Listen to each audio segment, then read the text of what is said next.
Hello दोस्तों, स्वागत है आप सभी का डेली करंट अफेयर्स के इस सेशन में। तो बिना किसी देरी के चलिए आज के राष्ट्रीय और अंतर्राष्ट्रीय समसामयिक घटनाओं पर चर्चा करते हैं। आरसीबी ने जीता WPL विमेन प्रीमियर लीग में पहला खिताब। 17 मार्च को नई दिल्ली के अरुण जेटली स्टेडियम में रॉयल चैलेंजर्स बेंगलुरु ने विमेन्स प्रीमियर लीग में अपना पहला टाइटल जीत लिया। सीजन 2 के खिताबी मुकाबले में टीम ने दिल्ली कैपिटल्स को 8 विकेट से हराया। यह बेंगलुरु की इस लीग में दिल्ली पर पहली जीत भी है। टॉस जीतकर बैटिंग करने उतरी दिल्ली कैपिटल्स की टीम 18.3 ओवर में 113 रन पर ऑल आउट हो गई।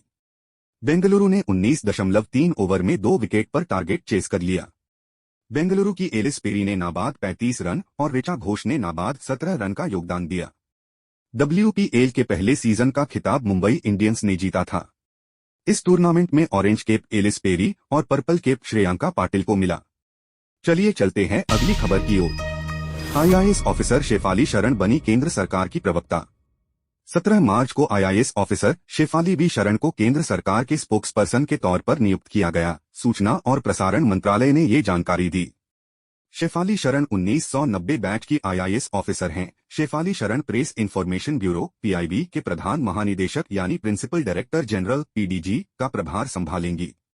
2019 में लोकसभा चुनाव के दौरान शेफाली शरण निर्वाचन आयोग की प्रवक्ता के तौर पर काम कर चुकी हैं। इसके अलावा उन्होंने वित्त मंत्रालय के प्रवक्ता के तौर पर भी काम किया है। शरण रेल मंत्रालय के चीफ कम्युनिकेशन ऑफिसर के तौर पर भी काम कर चुकी हैं।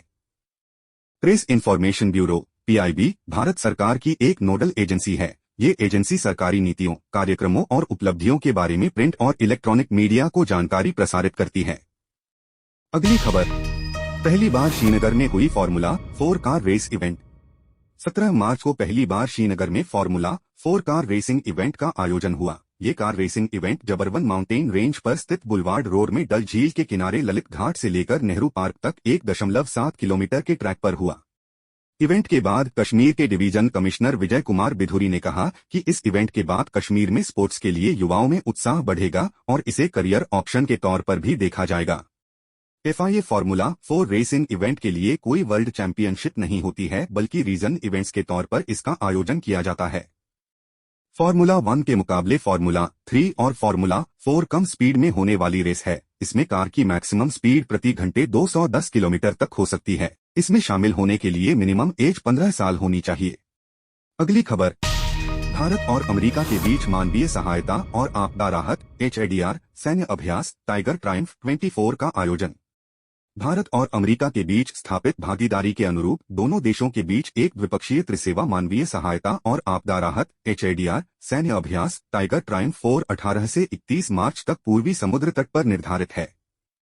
भारतीय नौसेना अभिन्न हेलीकॉप्टर और लैंडिंग क्राफ्ट के साथ जहाज, भारतीय नौसेना के विमान, भारतीय थल सेना के जवान और वाहन तथा भारतीय वायुसेना के विमान और हेलीकॉप्टर के साथ साथ rapid action medical team RAMT इस सैन्य अभ्यास में भाग लेंगे।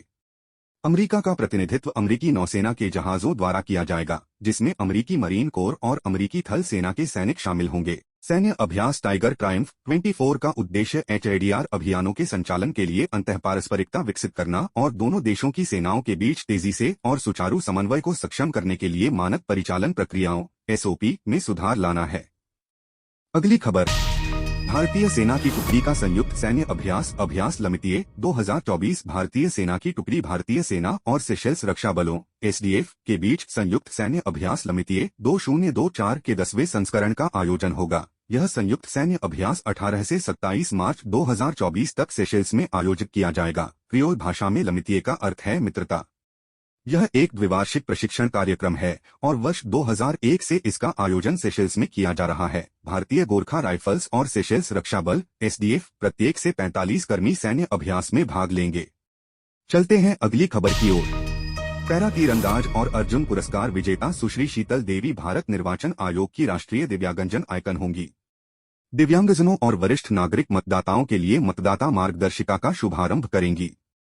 अपनी तरह की विशिष्ट प्रथम पहल के रूप में भारतीय क्रिकेट कंट्रोल बोर्ड BCCI के सहयोग से भारत निर्वाचन आयोग ECI ने मतदाता शिक्षा और समावेशिता को बढ़ावा देने के लिए भारतीय बधिर क्रिकेट एसोसिएशन IDCA टीम और दिल्ली और जिला क्रिकेट एसोसिएशन DDCA टीम के बीच एक प्रदर्शनी क्रिकेट मैच का आयोजन किया।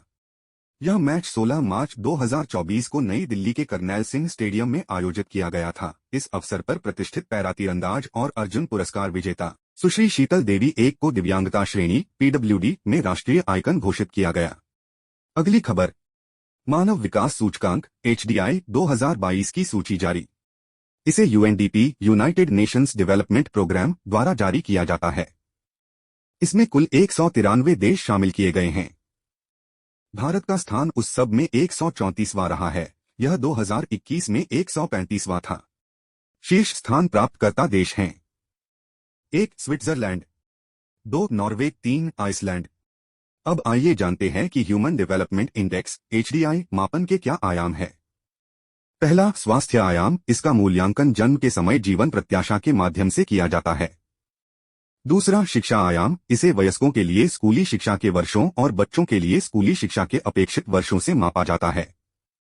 तीसरा, जीवन स्तर का आयाम। इसका आकलन प्रति व्यक्ति सकल राष्ट्रीय आय से किया जाता है। आइए बढ़ते हैं अगली खबर की ओर। इस बार 85 साल से अधिक उम्र के बुजुर्ग घर पर ही कर सकेंगे मतदान। अब 85 साल से अधिक उम्र वालों को ही घर बैठे मतदान की सुविधा मिलेगी। इस बार 85 साल से अधिक उम्र के 82,476 बुजुर्ग मतदाता घर बैठे मतदान कर सकेंगे।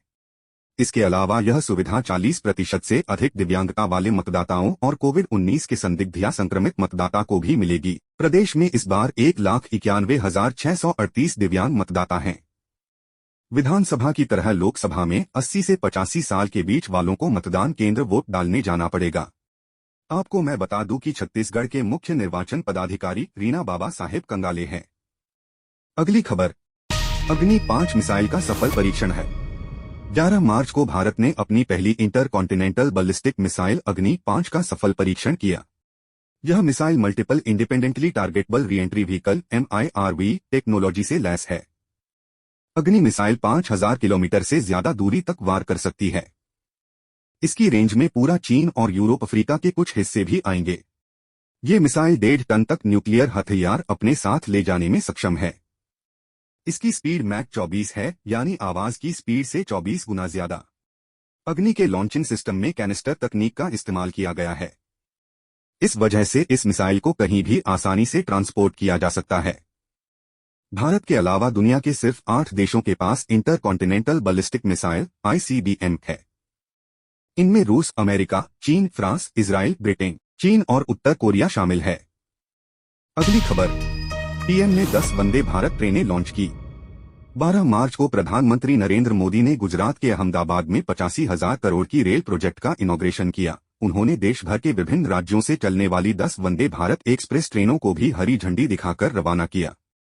ये ट्रेनें अहमदाबाद मुंबई सेंट्रल, सिकंदराबाद विशाखापत्तनम, मैसूरुडो MGR सेंट्रल, चेन्नई, पटना लखनऊ और न्यू जलपाईगुड़ी पटना रूट पर चलेंगी।